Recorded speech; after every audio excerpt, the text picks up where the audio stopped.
figures of speech used by poets.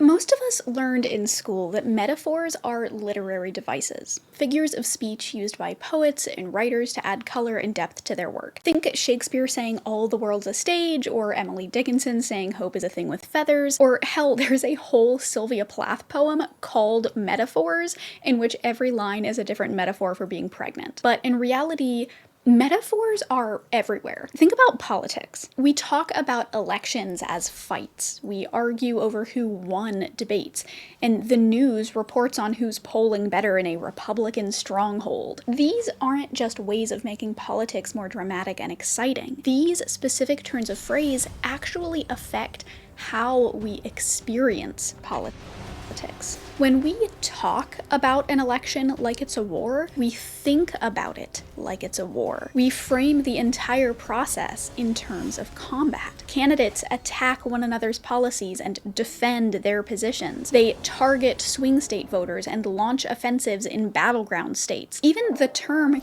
campaign itself originates from military strategy. So when we talk about elections this way, we're not just choosing colorful language, we're choosing how to frame reality.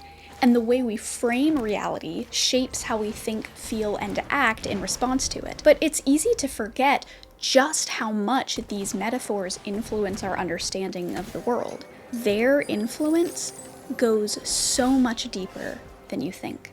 So let's explore metaphors. Let's investigate the intricacies of metaphor and how it affects our brains and bodies. Let's learn about the link between language and politics, and let's search for a solution to our society-wide miscommunication and bring an end to the language war. But first, metaphors shape how we think about the world around us, and media outlets can exacerbate this problem with biased reporting and sensationalism, reinforcing simplistic narratives. For instance, take a look at this story on Kamala Harris's call for immigration reform in Arizona that I found on Ground News, an app and website that pulls from over 50,000 sources worldwide to show political bias, factual reliability, and ownership of news outlets. With ratings from independent monitors, it gives you all the context you need to see how different sides report the same story. And trust me, the differences can be stark, which is why I am thrilled to have them sponsor this video. As you can see over here, the article has been covered by more than 100 sources, with 31% leaning left, 35% in the center, and 33% leaning right. You can also see how factual the sources are. About half are highly factual, and the rest have mixed or low factuality, as well as the breakdown of who owns each source, where 19% of the sources come from independent news outlets, and a whole 42% are owned by large media conglomerates. But let's look at the language that these articles use. Left-leaning sources focus on Harris's push to project strength that challenges Trump, which paints her as a fighter training to face her enemy in the election. Meanwhile, right-leaning sources frame the story as a slap in the face that was completely staged, highlighting how they view her stances as weak and even duplicitous. These differences in framing shape how we perceive the issue, and comparing headlines, you can really get a sense of the differences in how the right and the left view Kamala's policies, either as a show of strength needed to defeat an opponent, or a weak and offensive feint. One of my favorite features of Ground News, though, is the blind spot feed, which highlights stories underreported by one side of the political spectrum. News that one side isn't reporting can lead to a skewed perspective, leaving you with only part of the truth. So Ground News helps you to get out of that echo chamber by giving you stories that you might not otherwise see. For instance, a recent Gallup poll shows that confidence in the media has fallen to a record low, with only 31% of Americans saying they trust the media to report news fully, accurately, and fairly, and 36% expressing no trust at all. What's wild is that this story has been covered by more than 40 sources, but 81% of those sources lean right. I think that this could come down to the right's inherent distrust of mainstream media, but in any case, it is super interesting to me, and I only know about it because of Ground News' blind spot feature. Ground News has really helped me to slow down and pay more attention to which news stories I'm reading, helping me to become a more critical consumer. And if you are ready to gain a deeper understanding of the media landscape and escape biased narratives, Ground News is the tool you need. Right now, they are having their biggest sale of the year, so head on over to ground.news/Zoe Bee or use the QR code that's on screen over here to get 50%, including the blind spot, and in the pinned comment. But with that, Let's get to the video.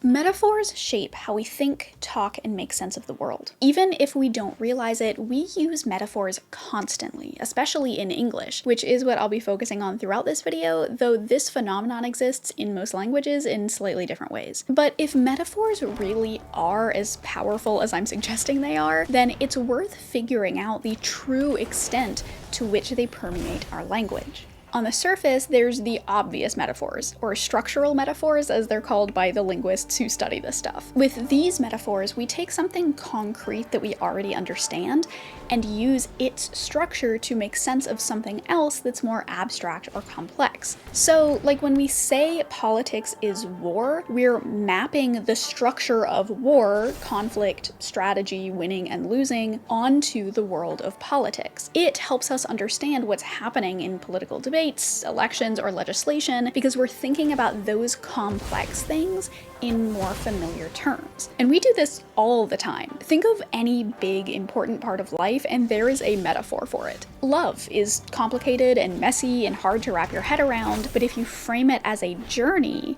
it's a lot easier to understand relationships as traveling through life together. If you hit some bumps in the road and don't stay the course, you could reach a dead end or end up going in different directions. But if you forge ahead as a team, eventually you'll be able to look back and see how far you've come.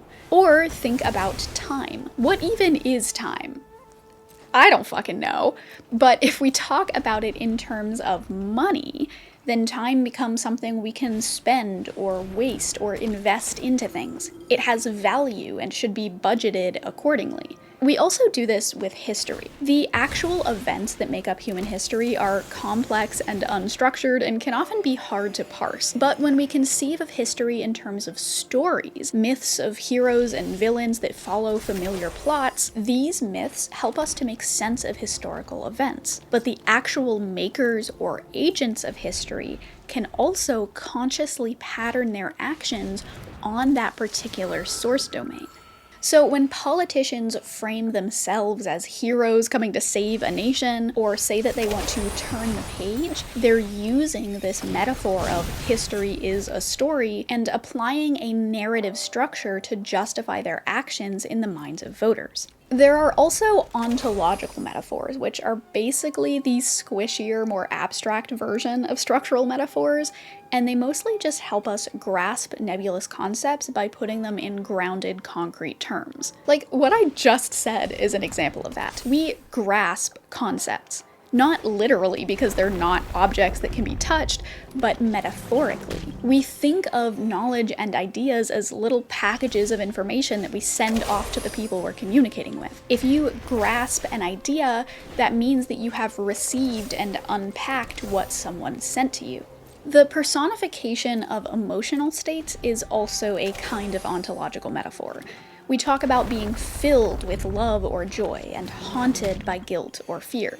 We are struck by inspiration and weighed down by sadness and consumed by jealousy and anger. Without these metaphors, it would be really hard to talk about something as intangible as emotions. Another example of ontological metaphor is the quantification of abstract concepts, and grades are one of the most glaring instances of this. As I've talked about before, one of the problems with quantitative grading systems is that teachers are taking something as complex and interpretive as a student's expression of their knowledge and just assigning it a number. But we also do this with lots of other things too, like those pain scales you see at the doctor's office where you have to somehow map your nebulous, abstract experiences onto a concrete number line. Or how we talk about the very subjective concept of beauty in terms of a 1 to 10 rating scale. Or hell, even determining the quality of a product based on how many stars it has, or the popularity of a YouTube channel by how many subscribers it has. These numbers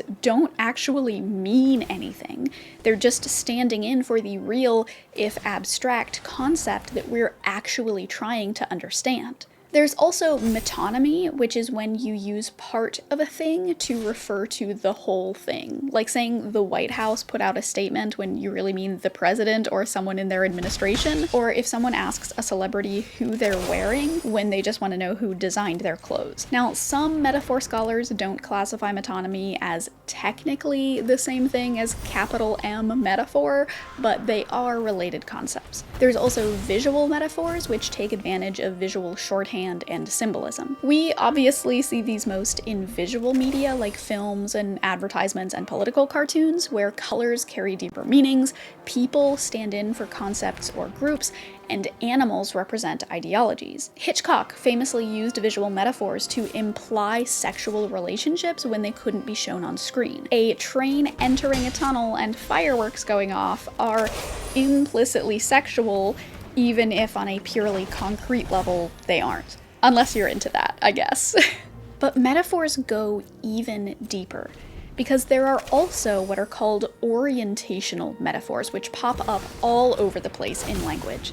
Orientational metaphors enable speakers to make a set of target concepts coherent by means of some basic human spatial orientations, such as up-down, in-out, center-periphery, and the like. Essentially, these are metaphors that give spatial qualities to abstract concepts, especially in binary terms. The most common orientational metaphor is up versus down, and we use it to describe abstract concepts that don't really have anything to do with physical space, like how you can climb the corporate ladder or fall short of expectations. And we often use this up versus down metaphor to frame good versus bad. An upstanding citizen is better than a lowlife. Being upbeat is better than being down in the dumps.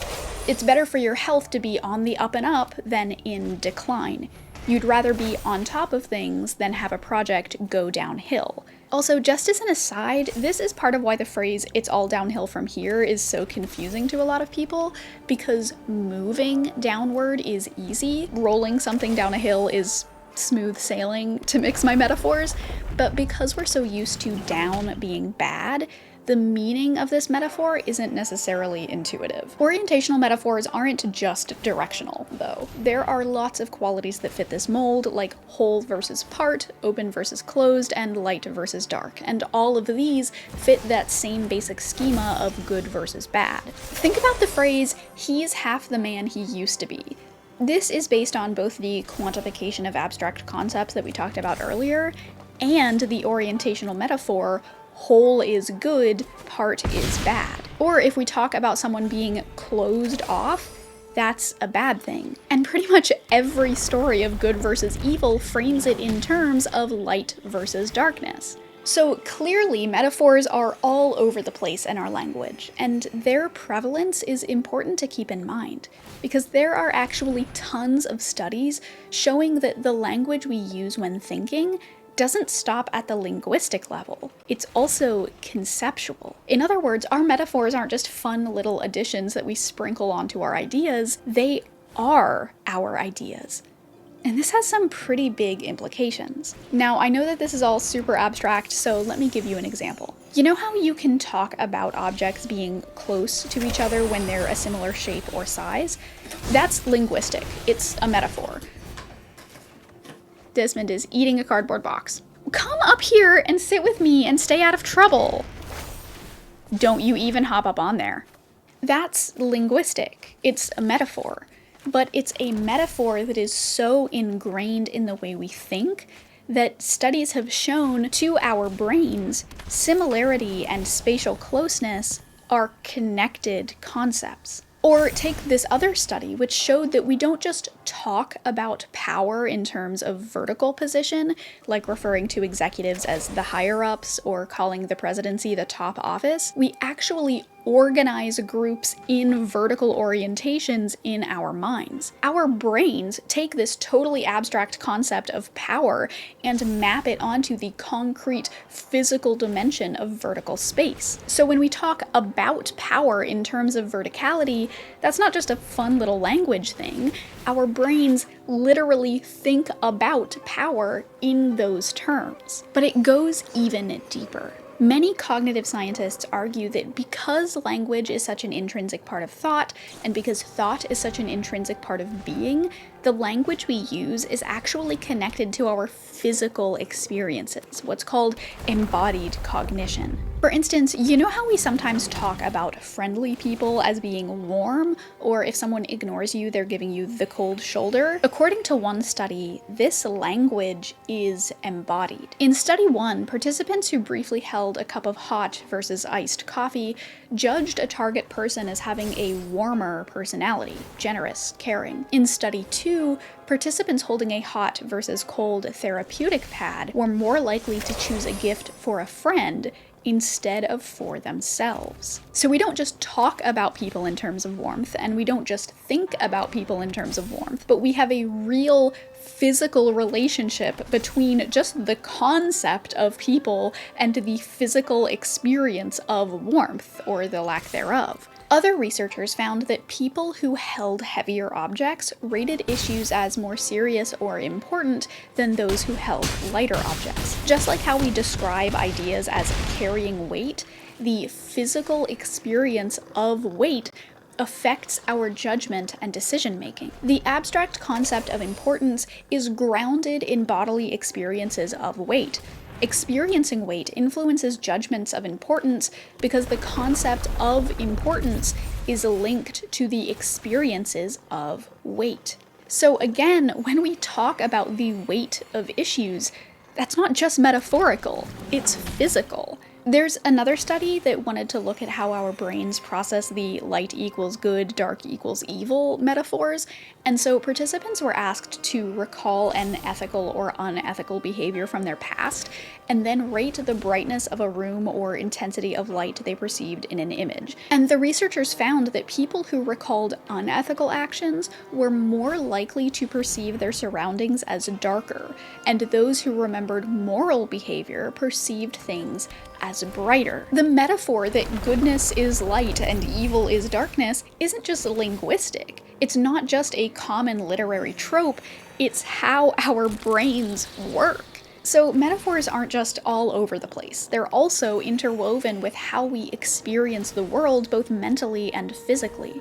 And this embodied cognition means that language has a real material influence on us. Most of us know that metaphors are useful rhetorical tools, but the power that metaphors have to affect our decision-making shouldn't be underestimated. One study found that when talking to people about cancer, framing it as a battle can actually make people less likely to engage in preventative behaviors like applying sunscreen or cutting back on alcohol. Others found that using the battle metaphor elicited more negative emotions and a more fatalistic attitude toward cancer compared to the journey metaphors. The choice of metaphor influenced not only emotions, but also behavioral intentions, such as a willingness to engage in preventive behaviors. Another study looked at metaphors for dealing with mental health struggles and found that either the battle or journey metaphors could be useful in different circumstances, but doctors should determine which to use on a case-by-case basis. Ultimately, they argued, we need to use metaphors to help us understand and work through such complex and important issues, but because metaphors can affect our behavior so directly, doctors need to be careful about which ones to use. And this isn't true just for healthcare either. There's also been a lot of research concerning how best to talk about climate change. And one study found that, unsurprisingly, framing climate change as a war was much better at inspiring action than framing it as a race. Others have investigated how the language surrounding crime affects our policy positions. In their study, researchers presented participants with a paragraph discussing the crime rates in a fictional city, but the crime itself was framed either as a wild beast preying on a city or a virus infecting the city. The participants were then asked about how that crime should be dealt with, And the researchers found that suggestions differed systematically as a function of the metaphor used to frame the crime problem. Participants who read that crime was a virus were more likely to propose treating the crime problem by investigating the root causes of the issue and instituting social reforms. Participants who read that crime was a beast were more likely to propose fighting back against the crime problem by hiring police officers and building jails to catch and cage the criminals. But what's even more interesting is that the participants weren't even aware of the influence of the metaphor on their choices. Despite the clear influence of the metaphor, participants generally identified the crime statistics, which were the same for both groups, and not the metaphor, as the most influential aspect of the report. These findings suggest that metaphors can influence how people conceptualize and in turn approach solving an important social issue, even if people don't explicitly perceive the metaphor as being especially influential. This is fascinating. Metaphors are so powerful and their influence is constantly underestimated. But it is important to note that metaphors aren't magic. It's not mind control. As N.J. Enfield notes in his book Language versus Reality: Why Language is Good for Lawyers and Bad for Scientists, these kinds of metaphoric frames won't make you believe things you don't already believe. Like, if you don't believe that climate change exists, it's not gonna matter whether someone talks about it in terms of a war versus a race. Those metaphors aren't going to suddenly make you rethink your entire worldview. What metaphors are good for is tapping into the ways that our brains already think about stuff. So if you do already believe climate change exists, then the metaphors will help to nudge you in one direction or the other by changing how you think about it. Because, again, our brains are wired for metaphor. Metaphors are baked into everything we say, everything we do, even the way we think. Metaphors are inescapable. And when something is that pervasive in how we talk and think and act, it's powerful. And that power can be taken advantage of. See, one of the flaws inherent in metaphors as a tool is that there's no such thing as a perfect metaphor. The way most of our metaphors work is that they help us understand thing A by mapping properties of thing B onto it. But those maps cannot be perfect. If thing B was exactly like thing A in every single regard, then it would just be thing A. If two things are the same in every way, they're just the same thing. So thing A is like thing B in only some ways. And the ways that they're similar, the features they have in common, are the main components of the metaphor. And those overlapping traits are what linguists call entailments. Essentially all the meaning and assumptions and baggage that gets carried inside the metaphor when it's used. Now, I know that this is abstract, so let me give you an example. One common metaphor is ideas are food. We digest information, chew over thoughts, and refer to some concepts as half-baked or hard to swallow. Just as food nourishes the body, ideas nourish the mind. There are a lot of entailments here that work. There is a ton of overlap between ideas and food as concepts.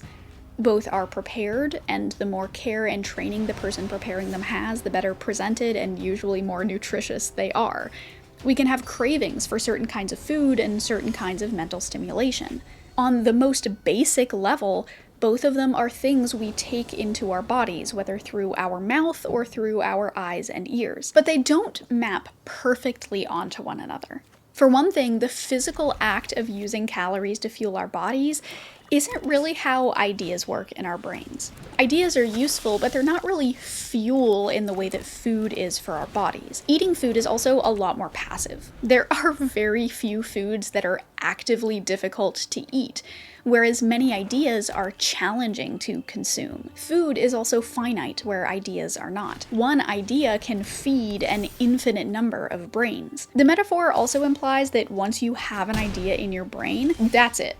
You've consumed it, and it's in there, and you're getting the energy from it, and that's that. But the mental practices of holding onto an idea, revisiting it, and revising it are just not things we do with food. People also don't have idea allergies, though that is very funny to imagine. But the point is that when you use the food metaphor for ideas, you are purposefully highlighting the things that are common between the two. I cannot concentrate with the cat. Let me show you what he is doing. Des, why are you like this? But the point is that when you use the food metaphor for ideas, you're purposefully highlighting the things that are common between the two. That's what the metaphor is for. But if you wanted to highlight the missing traits, the active nature of how we consume ideas or the infinite nature of them, you would need to pick a different metaphor, like ideas are plants. To raise a plant, you need to get a seed from somewhere. But once you have that seed, you can start to grow a plant, and it takes active care and nourishment to thrive. It's also not something you have to do alone. Anyone, and really everyone, can be a part of raising a garden. And just like how people all learn differently, so do different kinds of plants need different kinds of care. This metaphor isn't perfect either, but the point is not that it's necessarily better than the food metaphor. It's that it highlights different parts of the concept, and whichever part you want to prioritize determines which metaphor you use. Now, like I brought up in the last section, the metaphors that we choose to use, and thus what we choose to highlight, can make a monumental difference in how we act. The reason why talking about cancer as a battle affects people differently than talking about it as a journey is because of the different entailments that each metaphor brings with it. The battle metaphor is going to highlight the difficulty of cancer treatment, which could either inspire bravery and action, or result in despair and fatigue if you're just not strong enough to win the fight. The journey metaphor, on the other hand, highlights the non-linear nature of recovery and places cancer into the larger narrative journey of life. And this is true for every metaphor. Every metaphor comes with entailments, and those entailments are going to determine the implications and effects of the metaphor. Consider argument is war. If we conceptualize arguments this way, we're more likely to approach disagreements as conflicts, which might make us more aggressive in our communication, less willing to compromise, and more focused on winning than on finding the truth or the best solution. It primes us for aggression, making us see every interaction as a zero-sum game where one side must come out victorious. Or think about time is money. When we think about time this way, we start treating it as a scarce resource, something to be hoarded, spent wisely, and not wasted. It makes us hyper-efficient, sure, but it also makes us value productivity over leisure, turning every moment into something that needs to be optimized for maximum output. Now, instead, if we used something like time is a river, we might start seeing time as something that flows, something that we're a part of, rather than something that we need to control or manage. This could invite a more relaxed, patient attitude toward how we live, helping us to focus more on the journey than how much we can squeeze out of every second.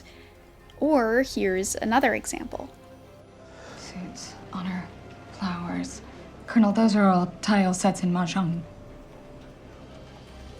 God, are they using a game to converse with their heptapods? Maybe. Why? Well, let's say that I taught them chess instead of English. Every conversation would be a game, every idea expressed through opposition. Victory, defeat, you see the problem? If all I ever gave you was a hammer. Everything's a nail. These entailments are also why some metaphors can be problematic. Because even if there are some overlaps in features, it's important to think about the extra implications of comparing two concepts. For example, there's a really important piece of writing advice about describing non-white characters. Don't describe their skin color using food. Sure, it might technically be an accurate color, but the problem with the metaphor isn't that it's weak, It's that there are cultural and historical implications present in the entailments of the metaphor. When you compare black or brown skin to food, you're framing the bodies of people of color in terms of consumption. It reduces identity into a flavor category and perpetuates the view of people of color as objects, and often exotic ones at that. It's gross. In fact, this is why a lot of race allegories can be problematic, because the entailments and implications of those extended metaphors are iffy at best. For more about this topic specifically, I really recommend Jack Saint's video on Zootopia and Lindsay Ellis's video on Bright, both of which I will have linked in the description. My favorite problematic metaphor, though, is Mitt Romney's binder full of women. And I went to my staff and I said, how come all the people for these jobs are all men? They said, well, these are the people that have the qualifications. And I said, well, gosh, can't we find some women that are also qualified? I went to a number of women's groups and said, can you help us find folks? And they brought us whole binders full of women. I love this metaphor. I love how he reduced women down to their resumes, like literally objects created for the sole purpose of doing labor, and just thought it was an okay thing to say. It really reveals a lot about how he views women. There are also so many issues with the way we talk about immigration in the United States. There is, of course, the immigrants are a flood metaphor, which Donald Trump loves to use, and that one is bad for reasons that I'll get into a little later on, but there's also some problematic undertones to our more common metaphors, too. Like, we sometimes refer to the nation as a melting pot, but the entailments of that aren't necessarily good. Like, you know what's melting in the melting pot? People. Well, people's identities. Like, they're all melting together into goop. It's kind of implicitly violent if you stop to think about it for more than 2 seconds. So it might be time to think about a new metaphor for immigration. I've heard of a salad metaphor being thrown around, but I am partial to the metaphor of a mosaic because mosaics are pretty. And I like that. But what's equally as important as what metaphors highlight is what they hide. Because again, by necessity, there are only some areas of overlap between the two parts of a metaphor. The areas that have overlaps are highlighted, and everything else is hidden. When you highlight how arguments are like wars, you hide the value of compromise. That's just how it works. This on its own is not good or bad. Hiding is just a necessary part of how metaphors work, but highlighting and hiding can be taken advantage of for rhetorical purposes. And we see this all the time in politics. Think about the war on terror. This metaphor highlights a clear, defined enemy, something to be defeated with force, and it suggests that victory is achievable through aggression. What it hides is the complexity of terrorism, the socio-political roots that can't be bombed away, and the long-term non-military strategies necessary to address the problem. The focus on war distracts from diplomatic solutions, economic aid, or addressing the grievances that fuel radicalism in the first place. Or take tax burden. This metaphor highlights taxes as a heavy load citizens have to bear, framing them as something negative that weighs people down. But it hides the essential role taxes play in funding public services like roads and schools. It turns taxes into a problem to be alleviated, making any discussion of the positive outcomes they produce seem secondary or irrelevant. Politicians and pundits know how powerful metaphors are for framing ideas, for highlighting and hiding certain elements, for controlling what we see and what we don't. And as the saying goes, out of sight, out of mind. When one particular metaphor dominates the conversation for so long, it can be hard to remember that other metaphoric frameworks even exist. It might be useful to think of this in terms of a visual illusion. When you look at this, you can only see one interpretation at a time. It's either a trophy or it's two faces. And while it's up to us to decide which one we see, the context in which we're viewing it can have a large effect on how we see. Often for reversible images like this, one construal dominates. reversal is hard. If a certain construal is habitual, normal, and always labeled, it's harder for us to entertain the alternatives. How I see an image is a private matter, but how I label it is an imposition on others. If I hang this picture on the wall with a title plate that says faces, I'm inviting or instructing people as to how they should view the image. Just because the image is labeled faces doesn't mean that the trophy can't be seen. It does mean that somebody with authority, the artist in this case, has claimed one of the available construals as the correct one, and this will create a bias toward that construal. When you give a title to an artwork, you publicly set the terms for interpretation. You draw the map that you want us to coordinate around, committing to one of a number of possible views, and you are effectively instructing others to take just that one view of the thing and commit to that view over others. This is framing. When one side has dominated the conversation for so long, and now we're so used to thinking about a concept in their terms with their metaphor, it can be difficult to see their metaphor as anything other than reality. They have given us a map and told us that is the territory, and if we're never presented with another option, eventually we'll believe them.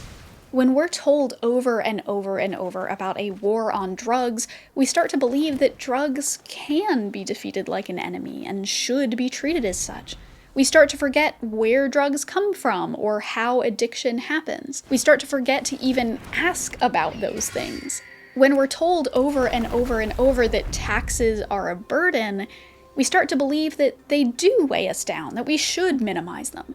We start to forget what taxes are for and what it even means to be citizens in a unified nation. We start to forget that taxes could be anything other than a burden. We get so caught up in the metaphors, so blinded by the rhetoric, so focused on the maps they gave us, that we can only see what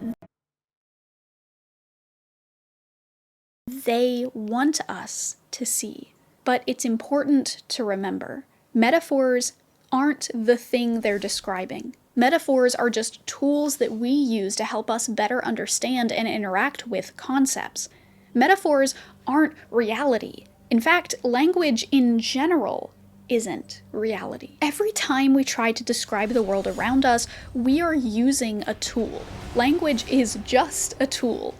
And just like how metaphors can never perfectly map onto the concept they're helping to describe, language can never map perfectly onto reality. As Enfield puts it, we always have options for how to present reality to ourselves and to others. Language provides those options. When we choose certain words to frame a situation, we're not just making a claim about what that situation is.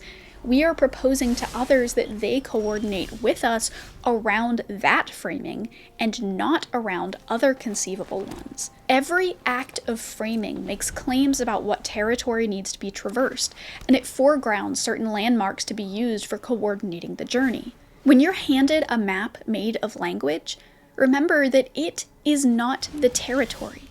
Someone drew it. Someone chose what to include and what to omit. Someone is directing your attention to certain details and away from all manner of others. Only by being mindful of this can we decide whether we're happy to accept that map and the terms that it sets on us. Yes, language is collaborative and cooperative even when it is competitive, but there is always someone who decides what game is being played. It was sort of a bold move to drop the language isn't reality bombshell in the middle of the essay, wasn't it? Oh well. The reason I brought that up here is because we have to understand how squishy language is in order to better understand how it can be used to radically affect people's interactions with reality. Because language is our map of reality, but no map is perfect. There's a whole corner of the internet dedicated to cataloging terrible map projections, and I love it. We as humans just love making little graphs that help us organize and visualize information, even if sometimes we're awful at it. If language is our map of reality and maps can never perfectly represent reality, then we have to make decisions about how we want to use language to represent the parts of reality that we want to highlight. And what we choose to highlight is going to affect what kind of map we end up with. All maps show us part of the territory and give us features to orient ourselves with, but they also hide whatever the cartographer decides is irrelevant information. For example, if I frame taxation as a burden, I'm giving you the subway stop map of New York City. If I frame taxation as a useful investment, I'm giving you a topographical map of New York City. If I frame taxation as a civic duty, I'm giving you a map of an NYC landmark walking tour. These are all different metaphors for the same concept. They're all maps of the same place, but they prioritize very different elements of the space. But if all you've ever seen of New York City is a subway map, you're going to start believing that New York City is just its subway system. Or at the very least, you'll believe that its subway system is its most important feature. This is why the way that media frames issues is so important. If you only ever hear about tax burdens, you're going to believe that taxes are burdens. If you only ever hear about illegal immigrants, you're going to believe that immigrants are illegal. If you only ever hear "stop the steal," you're going to believe that there is a steal that needs stopping. And if you have this subway map and it's all you've ever known, and someone with a landmark walking tour map comes up to you and starts trying to have a conversation about New York City's layout and infrastructure and prominent features, it's going to feel like you're living in two totally different versions of the city, right? This is why sometimes political arguments can be so frustrating. Like, the person you're arguing with is just working from a whole different reality from you. Because on a conceptual level, they kinda are. The map has become the terrain, and their map is different from yours. In Moral Politics, George Lakoff argues that conservatives and progressives in the US aren't just coming from different political viewpoints, they're operating from completely different metaphorical frameworks. The language maps in their brains, which determine not just how they view issues, but also which issues they even consider at all, are just entirely different from one another. And Lakoff argues that those cognitive frameworks are built on two separate sets of values, and those values can be categorized in terms of different family models. Conservatives, he says, tend to think in terms of what he calls the strict father model, while progressives use his nurturant parent model. The strict father model sees the world as a tough, competitive, and dangerous place. In this view, the children, or citizens, need discipline and self-reliance to succeed. People who do well in life have earned it through hard work. This is the worldview that gives us policies emphasizing personal responsibility, small government, and traditional values. Because in this metaphor, success comes from discipline. On the other side is the nurturant parent model, which is all about care and empathy. The world isn't just a scary competitive place. It's something that we can make better together. Here, nurturing fairness and helping others are central. In political terms, this translates to support for things like social safety nets, environmental protections, and civil rights. The goal is to take care of one another because we're all interconnected. But these models are more than just metaphors. They're frameworks for how people actually see the world. They shape how we interpret information, which policies we support, and even the facts we find convincing. They are the maps. Take poverty, for example. Someone using the strict father map might look at poverty and say, well, that's just due to personal failings. People just aren't working hard enough. From this view, poverty is something that individuals bring upon themselves. And any government assistance, whether it's welfare, food stamps, or housing aid, just rewards laziness and dependence. Helping someone who isn't trying hard enough only makes the problem worse by encouraging them to stay in their situation rather than work their way out. But someone using the nurturant parent map will see poverty as a result of systemic inequalities. It's not that people aren't trying, it's that the system is stacked against them. From that perspective, it's not about laziness, it's about needing to create a fairer system. and they'll support programs that address those inequalities. Understanding these maps helps us to see why political debates can feel like people are just talking past one another. If you asked someone with a subway map how to get from one part of the city to another, they are going to give you a totally different set of directions than the person with a topographical map would, who would give you a totally different set of directions than the person with the walking tour map. It's not just that they disagree on solutions, it's that they're looking at a totally different set of terrain. Now, I know that there are some criticisms of this specific theory, in part because it's a little broad, and it's a little bold, and it's a little abstract, but I'm not a linguist, I'm a rhetorician. So what I care about is the practical applications of language and how we can use language to affect the world around us.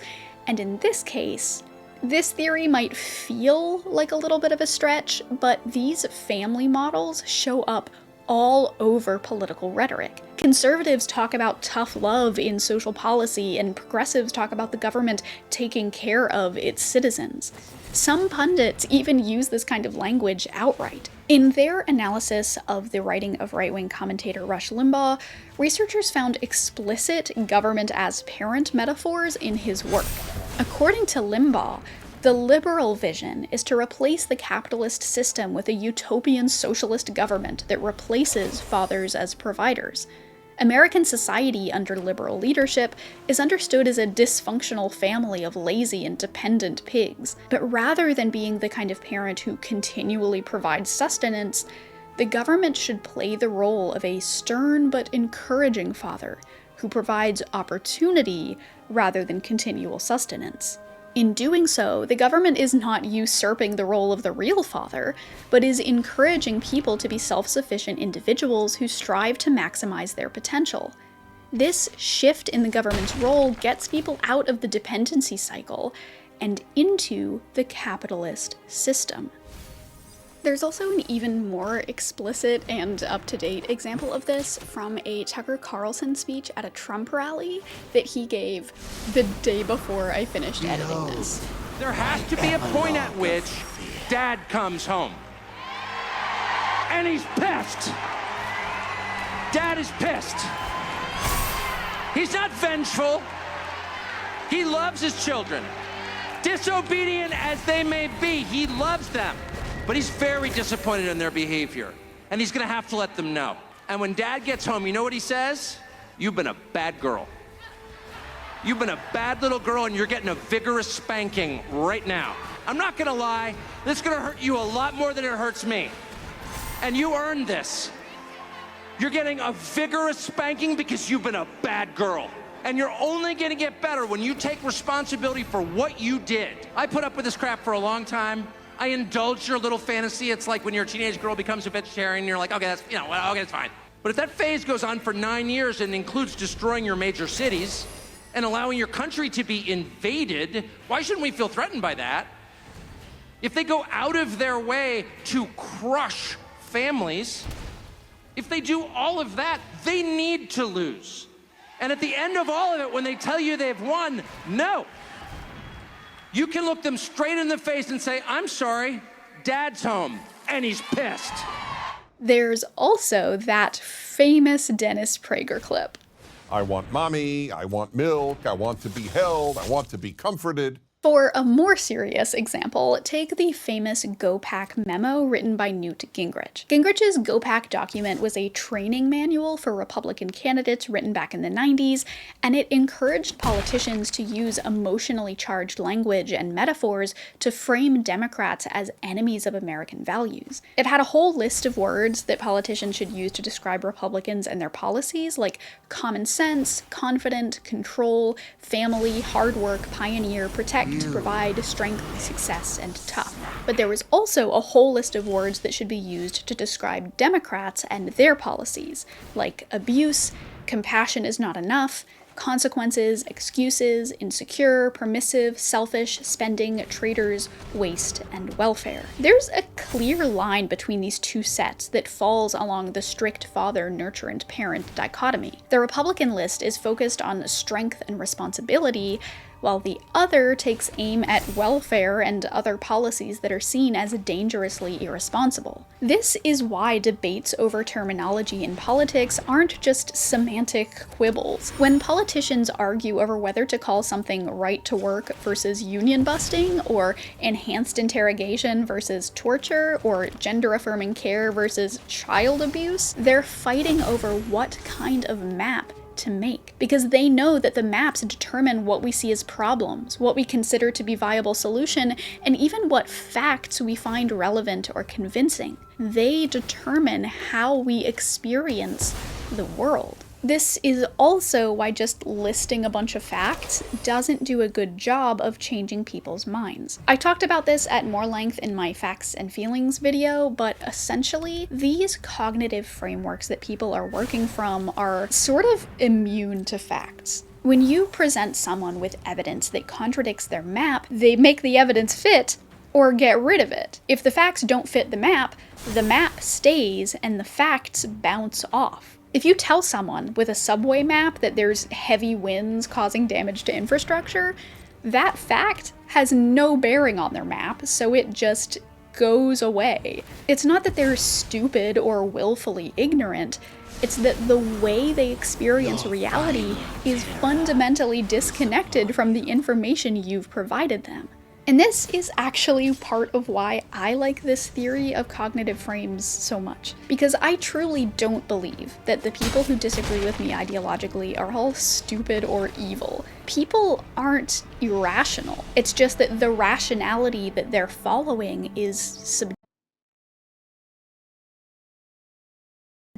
It comes down to the internal cognitive frames that they're working from within. What makes this even harder is that while most of us follow our maps rationally, our maps aren't being drawn based on rational experiences. Neuroscience tells us that ideas are physically instantiated as part of our brains, and that changes occur at the synapses. Such synaptic changes, called long-term potentiation, occur under two conditions: trauma, where there is especially strong neural firing, and repetition, where neural firing recurs. September 11th was a national trauma, and the War on Terror was introduced under conditions of trauma and then repeated over and over for years.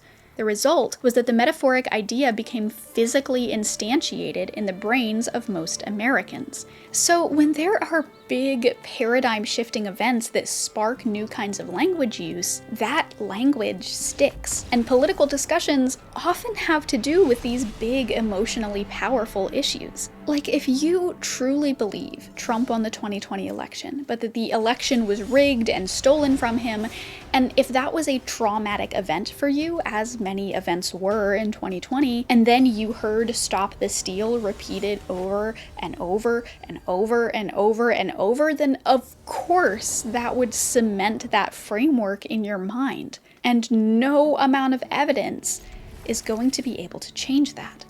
So we're doomed from the start, because before we even begin trying to talk, we're already stuck in a cognitive rut formed by the collective trauma that is global politics, which is reinforced by the attention economy that inundates us with particular language over and over and over. Trauma draws our maps, and the maps become reality, and we're all working with different maps, so we have no shared view of the world, and this all feels pretty bleak, right? I mean, these frameworks are so fundamentally different across the political spectrum that it feels like we're stuck arguing past each other forever and ever and ever. But the good thing about these frameworks is that understanding them can help us understand why so few of our arguments are actually fruitful. Because we're not actually arguing policy, we're arguing about the very nature of reality, the underlying assumptions and values that are invisibly attached to the language that we use to understand the world around us. And that language matters. Thank you, Desmond, for meowing just at the time. At the same time as me. This is why it's important to not allow one side to monopolize the conversation. Because if they get the opportunity to make their language the only way that a problem is framed, then that metaphor will become the map that we all use to traverse the terrain. So when Donald Trump talks about immigrants as animals or vermin or as an unstoppable natural disaster like a flood, he's not just making a provocative statement, he's actively drawing the map that people use to navigate the issue of immigration, where immigrants aren't human beings, but threats to be dealt with. And once that map becomes the dominant way people understand immigration, it shapes policy, public opinion, and the solutions that seem possible or justified. Now, it is worth noting that the metaphors he's using aren't new. This language isn't necessarily something unique to Trump himself, but even if the metaphors he uses are conventional, that doesn't make them less dangerous. In fact, it can even make them more dangerous. When a metaphor has been used over and over and over again, it becomes so ingrained that we stop questioning it, accepting it as just the way things are. And that's how dangerous ideas can sneak into our reality, hidden in the everyday language we use. So, as Lakoff suggests in his little blue book, we need to not fall into using the other side's language to talk about issues, because doing so reinforces their language and communicates that their map is the one we should be using. When Democrats talk about tax relief on the middle class, the frame of relief still implies that taxes are a burden. When Obama called his healthcare reform the Affordable Care Act and justified it using the Commerce Clause of the Constitution, he implied that healthcare is a product. When politicians talk about investing in the country or needing to be competitive in global markets, they're implying that the government should be run like a business. But all of those metaphors have entailments that are more in line with conservative values than progressive ones. You should only see taxes as something that you need relief from if you view taxation, the funding of the government to be able to provide for its citizens, as a bad thing.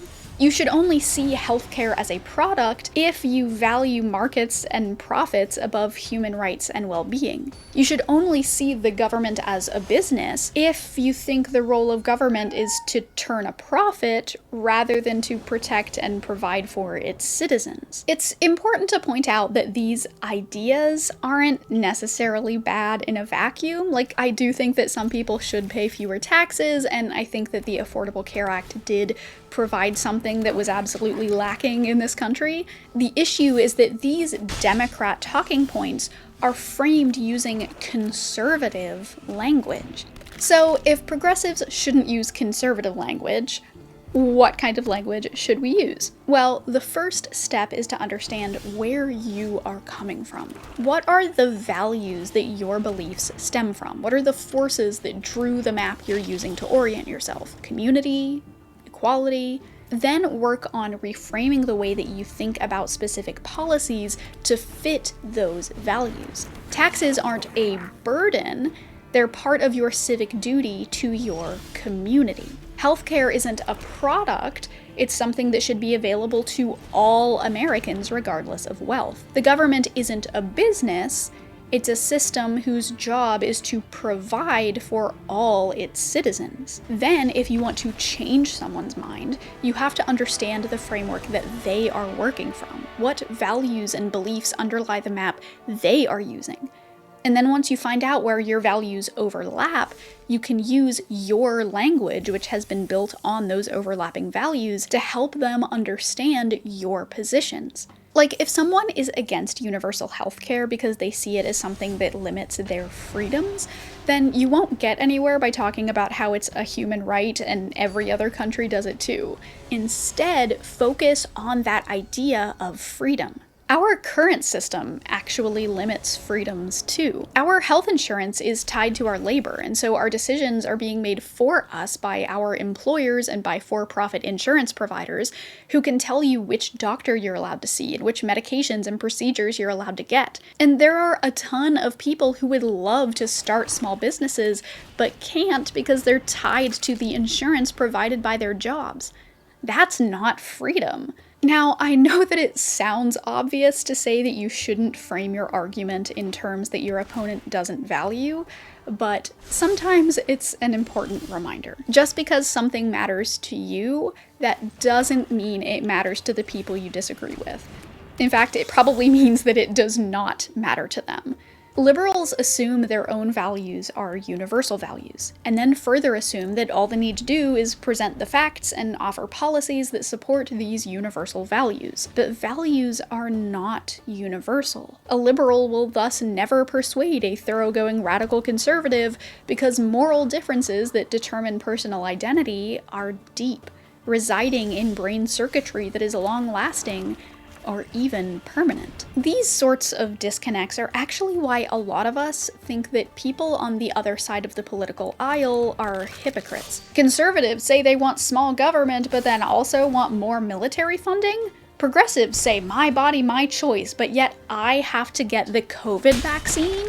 The reality is that these aren't hypocrisies, they're mistranslations. What looks like hypocrisy to the other side is actually a fully consistent and coherent set of values to those who hold them. It's just that both groups have different definitions of what small government and pro-choice mean, and those definitions come down to the values underlying their positions, the frameworks that inform them. So if we want to be able to actually have productive discussions with people of other political ideologies, we need to not get caught up on the specific policies themselves, and instead focus on the framework that they're working within. The only way we can make sure we're giving someone useful directions to a shared location is if we know what kind of map they're using. This little blue book is actually full of tips and tricks and even some scripts and examples that you can use to frame your arguments to be more persuasive.